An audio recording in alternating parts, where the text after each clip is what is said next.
Can I ask one more? My husband passed away a few years ago.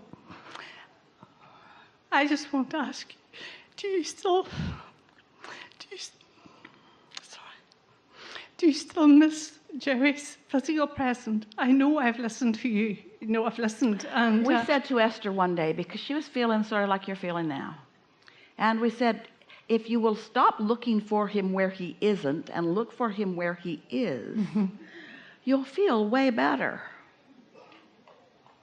And so in the same way that these religious ideas that you've found a way around, there's one you haven't yet found a way around. You still believe in the separation of this fictional experience that you call death.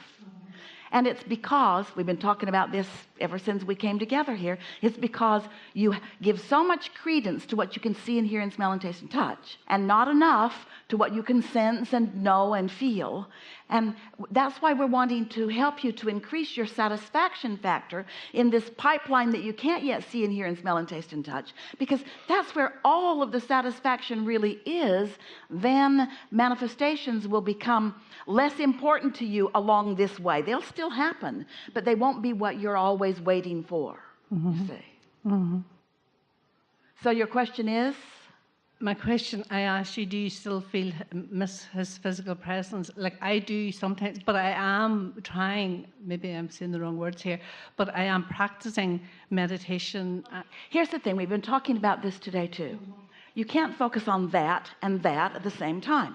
So you can't focus upon the part you're missing and the part that's right there ready for you, reaching to you, offering to you at the same time. So you just got to decide how you want to feel. The thing that is so wonderful about someone that you care about so much making their transition is that finally you cannot depend upon them saying something to make you feel better with their physical mouth. You have to look someplace else. That's such a wonderful thing. We wish croaking for so many of you.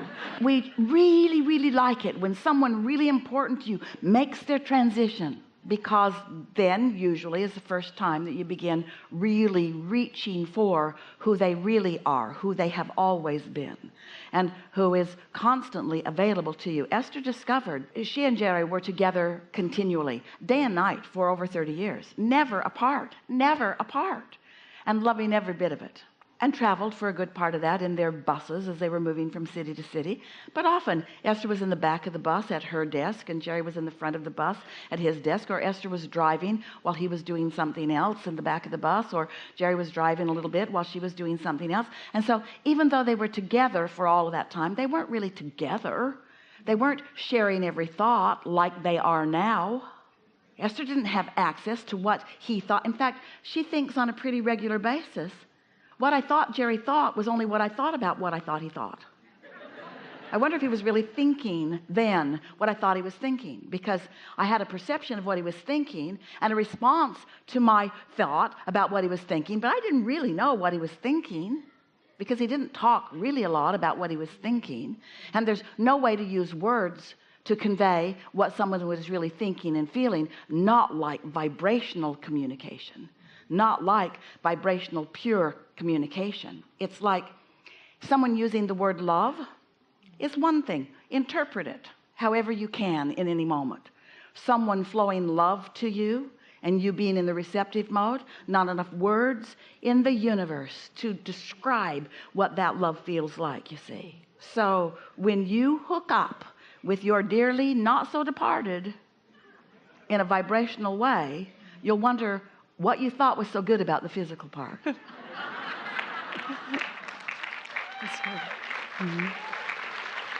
Jerry said something to Esther so funny the other day, because she was asking about a business situation, and she really enjoys having experiences and then comprehending them and then laying them out a little bit, making sure that she's presenting it from her point of view, so that when she receives an answer, she'll be clear of what the answer is. So it's sort of a process.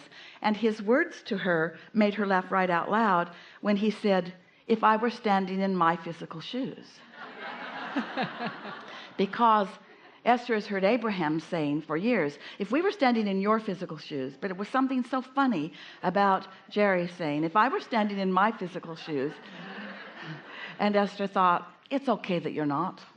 It's okay that you're not. I get you. I've got you. I've got you. I've got you. I've got you. I've got you. I've got you. You've got me. I've got you. I've got you. I've got you. Nobody's going anywhere. You can just believe in the things the Catholics teach, or you can listen to someone who's right there, right now, talking to you. Yeah. I do get it sometimes, but it's like that. I'm looking at the separation and then I'm coming back. I'm sort of still in that cut it out. transition. But I do sometimes. Yeah, cut it out. Cut it out. See, it's hard to cut it out when you're... Cut that out too. We know. You get blindsided every now and again, but practice a different atmosphere. Get yourself ready for that. People still want to talk about other people still want to talk about how bad the situation is for me. Do you know what I mean?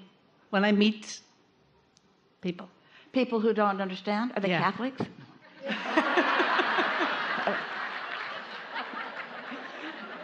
Aren't there a lot of people talking about a lot of things that feel differently about them than you do? If you see a little child just learning to walk and stumbling and falling, do you say, get up, you little dummy?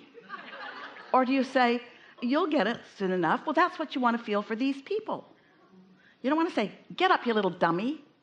You don't want to say, join me in my exalted thought and understanding of source energy, and give up your rigid, disconnected views that tear your heart out and make you feel bad for no reason. That's a bit heavy for most people.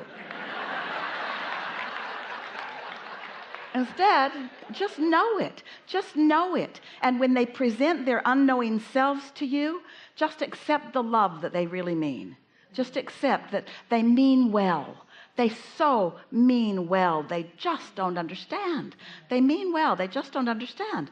They mean well. They just don't understand. They really mean well. They just don't understand. They so mean well. And then if you want to throw something in, you could just whisper to them. Esther does it sometimes when she's not sure if they can hear it or not.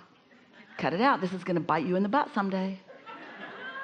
If you keep this up, you are setting yourself up for your own unnecessary grief.